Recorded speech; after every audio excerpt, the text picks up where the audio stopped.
Friends, आज हम लेके आए हैं न्यूमेरिकल एनालिसिस एंड कंप्यूटेशंस के इंट्रोडक्शंस का सेकंड पार्ट।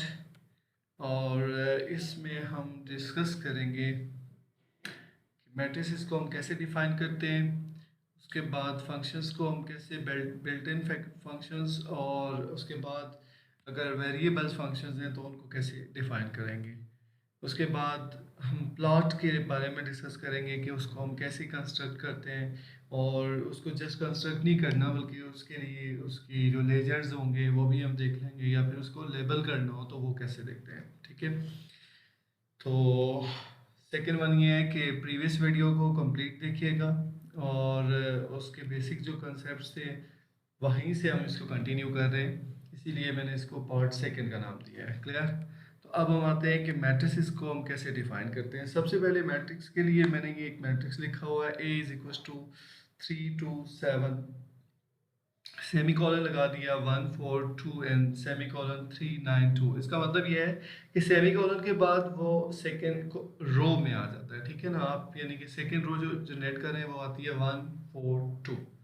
क्लियर? अब इसको हम प्रॉपर मैटलैब के ऊपर भी वेरीफाई करेंगे। तो नेक्स्ट वन है आपके पास कि आप आइडेंटिटी अगर डिफाइन करना चाहते हैं मैट्रिक्स की, लाइक आपके पास आइडेंटिटी मैट्रिक्स है तो उसको हम कैसे लिखेंगे, ई वाई ई। अब ऑर्डर क्या होना चाहिए, 2 by 2 का है तो जस्ट 2 लिख देंगे, 3 by 3 का है तो हम 3 लिख देंगे। वो डिपेंड करता है कि आपके पास कौन सा मैट्रिक्स है, किस ऑर्डर का है। उसके बाद आप अगर चाहते हैं कि हमारे पास कोई ज़ीरोज़ मैट्रिक्स हो, ठीक है, हमें इसकी भी ज़रूरत पड़ती है आगे, ज़ीरो की हम जो है कमांड यूज़ करते हैं आगे जो मैन प्रोग्राम्स बनाएंगे। तो इसलिए ये आपको आइडिया होना चाहिए कि ज़ीरोज़ मैट्रिक्स कैसे लिखते हैं। अगर तो आपने स्क्वायर मैट्रिक्स लिखना है तो वो आप उस हिसाब से लिख लें कि 2 लिखना है या 3 लिखना है, यानी कि 3 by 3 ऑर्डर है तो 3 लिख दें, 2 by 2 ऑर्डर है तो 2 लिख दें। बट अगर आप इसको चाहते हैं कि 2 रोज एंड 3 कॉलम या इस तरह का कोई रेक्टेंगुलर मैट्रिक्स हो, तो फिर हमें डिफाइन करना पड़ेगा 2 and 3। ठीक है, इसका मतलब 2 रोज एंड 3 कॉलम्स का मैट्रिक्स है जो जीरोज एंट्रीज में है। उसके बाद आप चाहते हैं कि इसकी एंट्रीज जो है वो 1 हो अगर, ठीक है, टोटल एंट्रीज, तो ये भी सेम पैटर्न है, इसलिए मैंने दोनों को सेम तरह से लिख दिया है।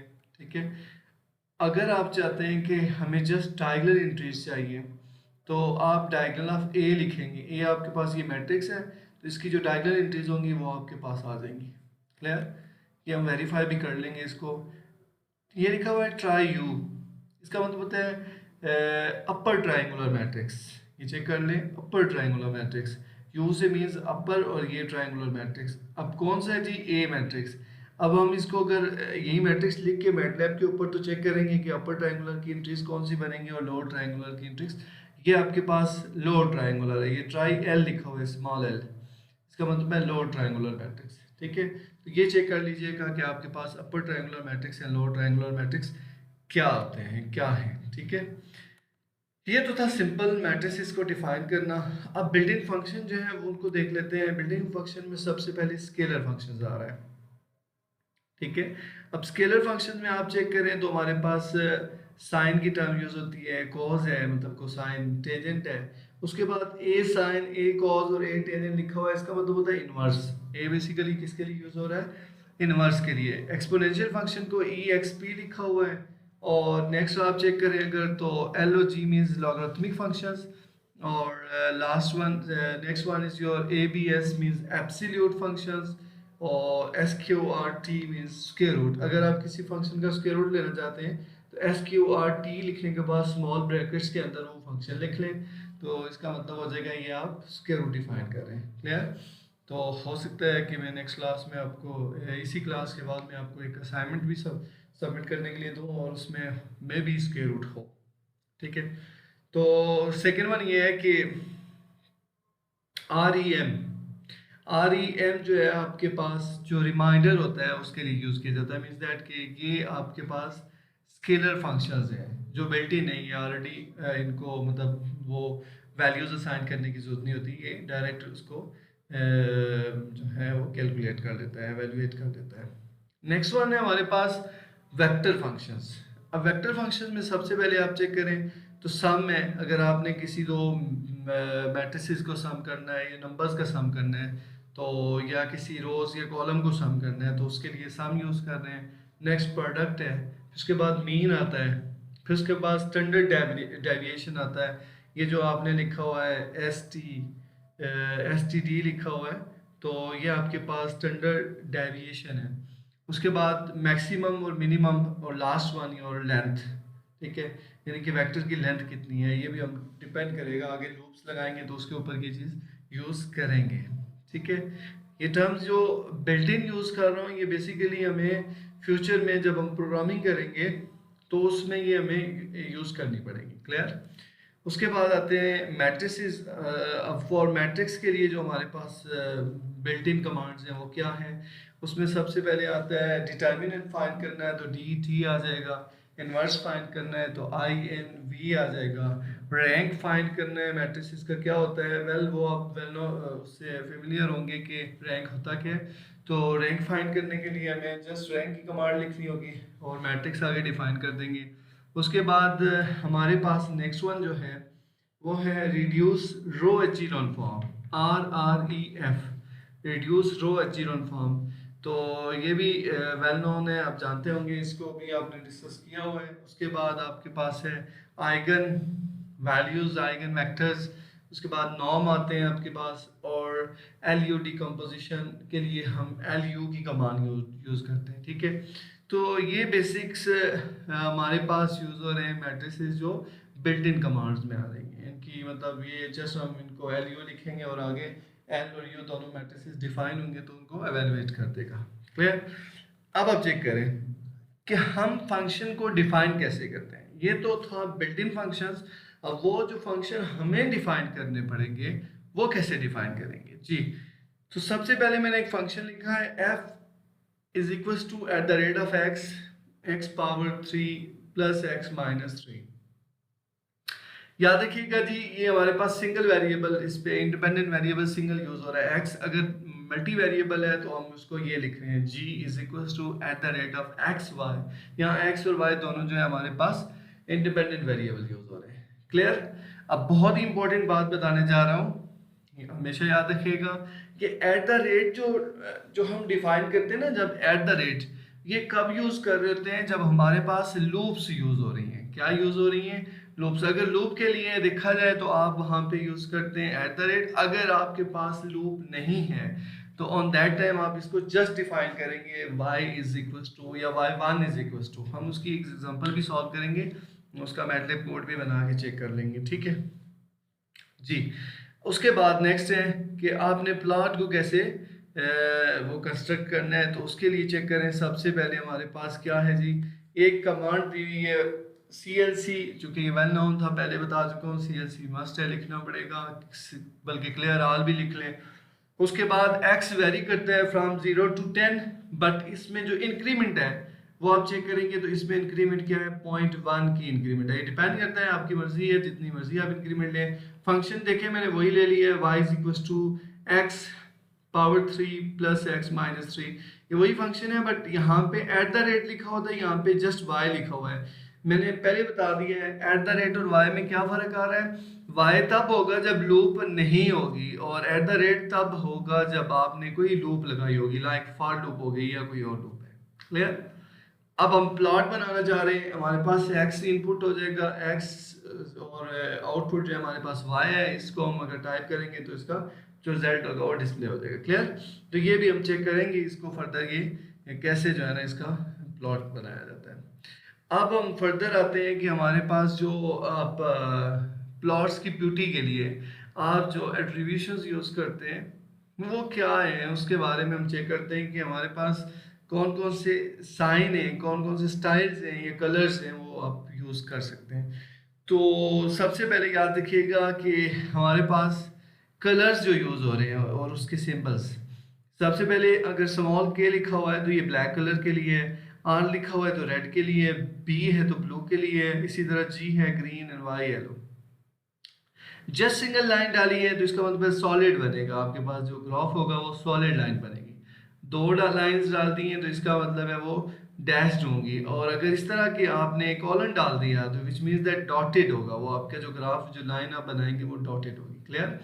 और अगर एक लाइन के साथ डॉट लगा दिया तो इसका मतलब है डैश एंड डॉट वो दोनों आएंगे, पहले एक डैश होगी फिर डॉट फिर डैश फिर डॉट, और अगर जीरो डाला हुआ है तो ये सर्कल्स बने हुए आएंगे। ठीक है, तो ये हमारे पास जो है वो लाइंस को उसके स्टाइल्स के लिए डिफाइन किया है कि आप उसको किस तरह से, यहाँ हमने डिफाइन किया है कलर्स के बारे में, यहाँ उसके जो स्टाइल्स थे उसको हम डिस्कस किए। अब अगर हम चाहते हैं जो वैल्यूज़ हैं वो वैल्यूज़ भी लोकेट हो, मतलब हमने लाइन भी तो डाल दी मगर हम चाहते हैं वो किस लाइन के ऊपर वो किस वैल्यू को सेकेंड वैल्यू के साथ मीट करवा रहा है, वो जो वैल्यूज़ है वो भी डिफाइन होनी चाहिए। तो उसको हम कहते हैं कि मार्कर्स, हम वहाँ पे मार्कर्स असाइन कर रहे होते हैं। ठीक है, ये मार्कर्स में अभी असाइन करूँगा अभी एक एग्जांपल में, वहाँ से आप अच्छे से क्लियर कर लीजिएगा। तो स्टार डालेंगे तो ये हमारे पास डिफाइन स्टार को ही कर रहे हैं। एस अगर देखें तो ये स्क्वायर के लिए है, यानी कि बॉक्स बने हुए आएंगे। डी होगा तो डायमंड बने हुए आएंगे। एक्स डालेंगे तो क्रॉस बने हुआ आएगा, और प्लस का साइन एज इट प्लस ही आएगा। ठीक है, तो ये हमारे पास उसके स्टाइल्स हैं कुछ, मतलब उसकी ब्यूटी के लिए, ग्राफ की ब्यूटी के लिए, या फिर आप जब एक से ज़्यादा लाइंस ड्रा कर रहे होते हैं तो ऑफ कोर्स आप उसमें वेरिएशंस लाते हैं कि वहाँ क्लियर करना होता है कि कौन सी लाइन किसके लिए बनी है। क्लियर जी? नेक्स्ट वन है हमारे पास एक एग्जांपल है जिसका अभी हमने प्लॉट बनाना है, प्रॉपर उसकी कैलकुलेशंस भी करनी है, और वो है आपके पास कि वो कहता है कि आप एक प्लॉट ड्रा करें जो फंक्शंस गिवन है। अब एक फंक्शन नहीं है आपके पास, डिफरेंट फंक्शंस हैं, उन सबको कंबाइनली हम वो ड्रॉ करेंगे। क्लियर? और साथ ही में उसने कहा है एक्सिस को लेबल करें और टाइटल भी उसका असाइन करते हैं। ये एक फंक्शन है एफ ऑफ एक्स, दूसरा जी ऑफ एक्स और तीसरा एच ऑफ एक्स। तीन फंक्शंस हैं और इसका जो इनपुट है हमारे पास वो है x बिलोंग्स टू 0 टू 2 पाई। अब फर्दर चेक करते हैं हम इसका सेम यही एग्जांपल ऑन मैटलैब, मगर उससे पहले जो डिस्कशन की है उसको उसके रेलेवेंट कुछ डिस्कशंस या कुछ कोडिंग्स हैं जो मैंने यहाँ तो मैनुअली बताई हैं, आप वो मैटलैब के ऊपर वो भी चेक कर लेते हैं। क्लियर जी? अब हमारे पास जी स्टूडेंट्स चेक करेंगे तो आपके पास यहाँ पे जो है मैट्रिक्स डिफाइन करते हैं। सबसे पहले मैं एक मैट्रिक्स, बल्कि उससे पहले CLC लिख लेता हूँ। ठीक है, क्लियर ऑल भी लिख लेता हूँ क्योंकि ये आपने रूटीन बना लेनी है अपनी। और मैट्रिक्स हम डिफाइन करने लगे A which is equals to, आप कोई भी वैल्यू लिख सकते हैं, 3 2 3 and 5 semi colon 1 4 and 5 again semi colon 9 5 and 1। ठीक है, यह आपने मैट्रिक्स डिफाइन कर लिया। अब हम इस मैट्रिक्स को वेरीफाई करते हैं। इसको अगर चेक करना चाहते हैं तो हमारे पास से, या फिर इसको ना हम कमांड विंडो के ऊपर भी लिख सकते थे। अगर यहाँ लिखा है तो इसका मतलब है ये मैट्रिक्स एज इट इज रहेगा जी, मैट्रिक्स वो रिमूव नहीं होगा। ठीक है, ये आपने मैट्रिक्स डिफाइन किया था। फर्स्ट रो है 1 3 5, सेकेंड है 1 4 5, लास्ट है 9 5 1। क्लियर जी? उसके बाद हम आते हैं इसके ऊपर कि हमें चेक करना, मैं यहाँ साइड पे लिख लेता हूँ, या आप ऊपर टाइप करना चाहते हैं तो तब भी ठीक है। यहाँ पे अगर आप लिखेंगे तो आपको वो सारी वैल्यूज़ बता देगा। मैं यहाँ पे लिखता हूँ जी ट्राई यू लिख लिया, ये भी हमें शो करेगा। ट्राई लोअर और अपर दोनों के लिए लिख लिया, और लास्ट वन हम डायगोनल भी डिफाइन कर लेते हैं, डायगोनल ऑफ ए। अब ए का डायगोनल क्या बनेगा, तो ये हम इसको, ये चूँकि ए का है इसको भी हम ए लिख लेते हैं।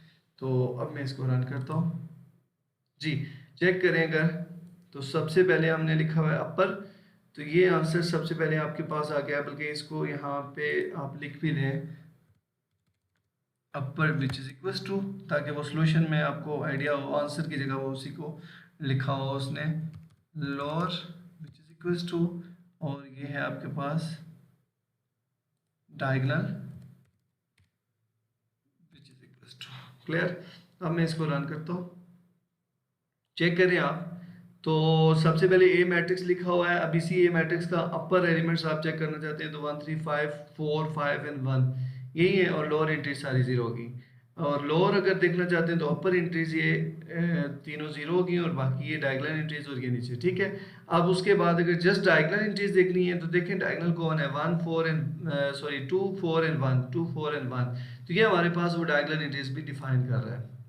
अब यहाँ पे हम एक और मैट्रिक्स है काफ़ी इंटरेस्टिंग है वो, उसको हम चेक कर लेते हैं। मैं यहाँ पे लिखता हूँ एक मैजिक मैट्रिक्स, ठीक है।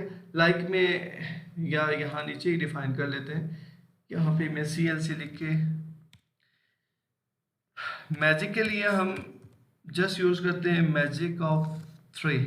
इसको मैं डिफाइन भी कर लेता हूँ, this is equals to B, ये बी मैट्रिक्स होगा और हमें मैजिक किसका चाहिए, 3 का। ये आपने गेम खेली होगी, चेक किया होगा कि हमें इसकी जो एंट्रीज चाहिए डायगोनल एंट्रीज में भी सम जो है वो सेम होना चाहिए। अब चेक करेंगे तो डायगोनल यहाँ से इस तरफ आएंगे तब भी आपके पास 15 आ रहा है, इधर जाएंगे तब भी 15 आ रहा है, इधर आएंगे तब भी 15 है। यानी कि ईच रो का सम या ईच कॉलम का सम, ईच डायगोनल का सम आपके पास वो टोटल 15 आना चाहिए। ये एक मैजिक मैट्रिक्स है, ठीक है। अब आप चाहते हैं कि हम यहाँ से डिफाइन कर लें, से मैं यहाँ पे लिख लेता हूँ कि से मैं यहाँ पे मैट्रिक्स है हमारे पास बी, और बी आप कौन सा मैट्रिक्स लेना चाहते हैं, आप कहते हैं जी कि ट्रू फॉर ऑल वैल्यूज़, मतलब ऑल, इसका मतलब होता है कि सेकेंड रो और उसकी जो हम कॉलम यूज़ करते हैं इसका मतलब होता है ऑल एंट्रीज ना। तो सेकेंड नंबर पे कॉलम्स आते हैं तो इसका मतलब सारे कॉलम्स हो जाएंगे और रो जो है हमारे पास वो सेकेंड है। अब हम चेक करते हैं सेकेंड रो हमारे पास है 3 5 एंड 7, तो चेक करें कि क्या इसका रिजल्ट वही आ रहा है। जी चेक कीजिएगा 3 5 एंड 7, इसका मतलब है कि आपके पास इसका रिजल्ट वही आ गया। क्लियर। नेक्स्ट आप देखते हैं, आप कहते हैं जी कि हमें कोई एक नंबर डिफाइन करना है। अभी किसी स्टूडेंट ने लास्ट टाइम मुझसे डिस्कस किया था, सर हमें कोई कॉलम अगर लेना है तो हम कॉलम को कैसे पिक कर सकते हैं। तो मैं यहाँ पे लेता हूँ जी, चेक करें अगर बी मैट्रिक्स लिख दिया और बी मैट्रिक्स में हमें जो है वो फॉर ऑल एंट्रीज, चूँकि सारी रोज इंक्लूड है और कॉलम हमें थर्ड चाहिए, थर्ड कॉलम की सारी एंट्रीज चाहिए। तो चेक करेंगे आपके पास थर्ड कॉलम की सारी एंट्रीज आ गई हैं, 6 7 एंड 2, 6 7 एंड 2, ठीक है। और अब आप चाहते हैं कि हमने क्या करना है, इसका सम लेना है, तो वो भी ले सकते हैं, मगर ये डिपेंड करता है कि आप उसको या डायगोनल का सम लेना चाहते हैं तो वो भी आप उसको ले सकते हैं, ठीक है। सम लिखें और सम को में हमें चाहिए क्या, हमें यहाँ पे लिखना है जी बी मैट्रिक्स है और किसका सम चाहिए हमें। सब में चूंकि यहाँ पे स्टार्ट और एंड दोनों ब्रैकेट साथ ही लिखता हूँ, क्योंकि मैटलैब में याद रखिएगा जब भी कभी आप मैटलैब यूज़ कर रहे हो तो उसको ना दोनों ब्रैकेट्स को साथ ही लिखा करें ताकि कोई ब्रैकेट मिस ना हो जाए, ठीक है। और सम हमें किसका चाहिए, for all entries of 3 means that कि हमें थर्ड कॉलम का सम चाहिए। तो चेक करें तो ये आपके पास थर्ड कॉलम था 6 7 एंड 2, तो इनका सम 15 बन गया, ठीक है। इसी तरह आप प्रोडक्ट या कुछ और फाइंड करना चाहते हैं तो वो भी कर सकते हैं। यहाँ तक क्लियर हो गया। अब जीरोस के लिए वो बिल्कुल सिंपल सी कमांड थी, वो आप चेक कर लीजिएगा, ठीक है। और नेक्स्ट वन हम चेक करें फंक्शंस के हवाले से, तो मैं यहाँ पे आपको जो एग्जांपल थी हमारी, हम उसकी तरफ आते हैं टाइम वेस्ट किए बगैर। तो वो है हमारे पास C L C clear all as it is. तो चेक करें अब यहाँ पे आपके पास सबसे पहले हमने फंक्शन को डिफाइन करना है। C L C clear all के बाद हमें इनपुट डिफाइन करना होगा, हमेशा इनपुट। इनपुट कहाँ से कहाँ तक है, 0 से लेकर 0.1 या कुछ भी आप ले लें, पहले आप बाई डिफ़ॉल्ट ही ले लेते हैं 2 पाई तक, 2 स्टेरिक ऑफ पाई, पाई को हम जस्ट पी आई लिखते हैं, ठीक है, ये आप याद रखिएगा। उसके बाद हम फंक्शंस डिफाइन कर लेते हैं, 3 फंक्शंस थे, तो मैं पहले को y1 कहता हूँ, y1 which is equals to, और ये आपके पास क्या था जी, 2 asterisk of cos of x, ठीक है। ये मैं इसको सेमीकोलन लगा रहा हूँ ताकि ये शो नहीं होगा, अदरवाइज ये भी सारी वैल्यूज शो होना शुरू हो जाएंगी, ठीक है। उसके बाद हम y2 को डिफाइन कर लेते हैं, सेकंड फंक्शन को मैंने y2 लिख दिया, दिस इज इक्वल्स टू, और ये आपके पास बनेगा sine of, just sine of x। उसके बाद है y3 और ये है हमारे पास sine of two steric of एक्स। अब ये साइन ऑफ 2x था बेसिकली, ठीक है। अब हम यहाँ पे आते हैं प्लॉट बनाने के लिए, तो प्लॉट सबसे पहले एज इट इज लिख दिया। अब प्लॉट हमें किसका चाहिए जी, हमें x का प्लॉट चाहिए y1 के साथ, ठीक है। और इस प्लॉट के जो स्टाइल होना चाहिए वो हम कहते हैं जी ये आपके पास आना चाहिए, सिंगल डैश होनी चाहिए, यानी कि सॉलिड होना चाहिए। और साथ ही में हम कहते हैं जी ये इसमें जो है वो स्क्वेयर्स लगे हों, और साथ में हम कलर्स को डिफाइन कर लेते हैं, इससे हम इसको कहते हैं कि ब्लू होना चाहिए, ठीक है। तो उसके बाद, या बी को मैं पहले लिख लेता हूँ यहाँ पे ब्लू, जैसे मर्जी लिखे वो उसका इशू नहीं है, ठीक है। नेक्स्ट वन है जी हमारा एक्स का प्लॉट बन रहा है, फिर किसके साथ, y2 के साथ। और इसको हम कहते हैं जी कि ये हमारे पास जो है वो आनी चाहिए, डबल लाइंस आनी चाहिए। कलर हम नहीं दे रहे हैं, अभी बाद में इसको चेक करेंगे। उसके बाद हमारे पास है नेक्स्ट वन, एक्स का प्लॉट बन रहा है किसके साथ, y3 के साथ। और इसको हम कहते हैं कि ये आपके पास क्या होना चाहिए, ये आपके पास कोई लाइक कंप्लीट R2, या चले हम इसको इस तरह लिख लेते हैं, ठीक है। ये तो आपने प्लॉट कर दिया। अब हम साथ ही में इसका एक्सिस भी लेबल कर लेते हैं, चूँकि हमने मेंशन किया था एक्सिस लेबल करेंगे इसमें। तो एक्स लेबल में हमारे पास आता है जी, अब चेक करें एक्स लेबल, और वो हम लिखना चाहते हैं कि हमारे पास ये जो टर्म है ये क्या है, x which is equal to, या आपकी मर्ज़ी है जो मर्ज़ी लिखें, 0 कॉलन उसके बाद 2 एंड देन आप इसको लिखना चाहते हैं पाई, ठीक है। ये आपकी मर्ज़ी है, यहाँ आप जस्ट अपना नाम लिख लें, जस्ट x लिख लें तब भी सही है।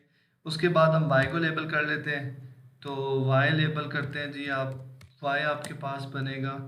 याद रखिएगा जितनी एरर्स आएंगे उतना अच्छा होता है, एरर्स को रिमूव करने से ही ग्रूमिंग होती है, मीन्स आप सीख तभी रहे होते हैं जब आपके पास एरर्स आ रहे हो।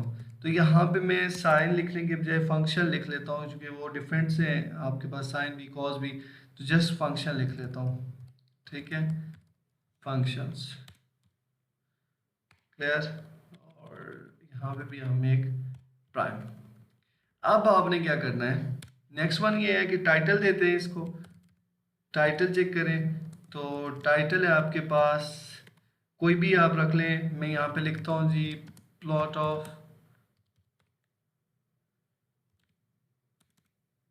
ट्रिग्नोमेट्रिक फंक्शन, ठीक है। अब हम इसको रन करके चेक करते हैं कि हमारे पास इसका सोल्यूशन क्या आता है। जी स्टूडेंट्स, यहाँ पे उसने एरर डिफाइन कर दी है। सबसे पहले हम एरर की तरफ जाएंगे।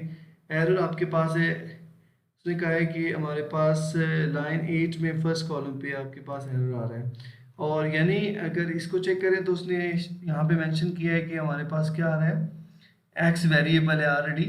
तो जो वेरिएबल है हम इसमें अगर ऐसे डिस्टेंस इसका कम कर दें, यस मतलब उसमें स्पेस रिमूव कर दें। अब यहाँ पे हमने वाई में स्पेस डाल दी थी, तो वाई में उसने एरर डिफाइन कर दिया है, यानी कि आप लाइन 9 में आ जाएं। तो यहाँ से इसको भी रिमूव करते हैं। अब हम चेक करते हैं जी स्टूडेंट्स, तो ये हमारे पास प्लॉट बना है, मगर ये कुछ अच्छा नहीं है, पता नहीं क्या बन गया। अब चेक करते हैं इसमें फर्दर जो है ना, हम इसकी अगर ब्यूटी को लाना चाह रहे हैं तो उसके लिए हम क्या कर सकते हैं जी, चेक कीजिएगा। मैं यहाँ पे जो इसकी इंक्रीमेंट है ना वो डिफाइन कर लेता हूँ। यहाँ जो कि इंक्रीमेंट बाय डिफ़ॉल्ट 1 चल रही थी, तभी उसमें प्रॉब्लम आई है। अब मैं यहाँ 0.1 ले लेता हूँ। अब चेक कीजिएगा इंक्रीमेंट 0.1 से इसकी क्या ब्यूटी बनेगी जी, ये ग्राफ बना है अब आपके पास। स्टूडेंट्स ये चेक कर सकते हैं। अब आप चाहें इसके ऊपर मार्कर्स लगाने हैं तो मार्कर्स लगा लें, और उसके अलावा अगर कुछ ऐड करना है तो वो भी कर सकते हैं। देखिए वाई एक्सिस पे हमने जस्ट फंक्शन लिखा था, एक्स एक्सिस पे हमने लिखा है 0 to 2 पाई। तो उसके बाद प्लॉट का टाइटल जो था हमने वो बनाया था कि प्लॉट ऑफ ट्रिग्नोमेट्रिक फंक्शन, वो जो आप मर्जी लिखना चाहें। इसी तरह हम फर्दर इसकी एडिशंस भी कर सकते हैं। इसको अगर ऐड करके आप जा सकते हैं कि फिगर की प्रॉपर्टीज़ में जाके इसको ऐड करें, और फर्दर इसके स्टाइल भी चेंज किए जा सकते हैं, ठीक है। तो ये एक सिंपल सा वे था जिससे हम प्लॉटिंग करते हैं, यानी कि कोई फंक्शन लेकर। अब याद रखिएगा मैंने यहाँ पे जो है लूप नहीं लगाई अभी तक, चूँकि हमारा लूप का टॉपिक ही नहीं है, तो हमने सिंपल प्लॉट बनाया, तो जब सिंपल प्लॉट बनाते हैं तो उस वक्त वहाँ एट द रेट यूज़ नहीं करना होता। क्लियर, होप आपको इसमें कोई प्रॉब्लम नहीं होगी। फिर भी अगर कोई इशू है तो आप उसको मेंशन कीजिएगा, तो इंशाल्लाह हम उसको भी, आपकी क्वेरीज को भी हम रिमूव करेंगे। थैंक यू, अल्लाह हाफिज़।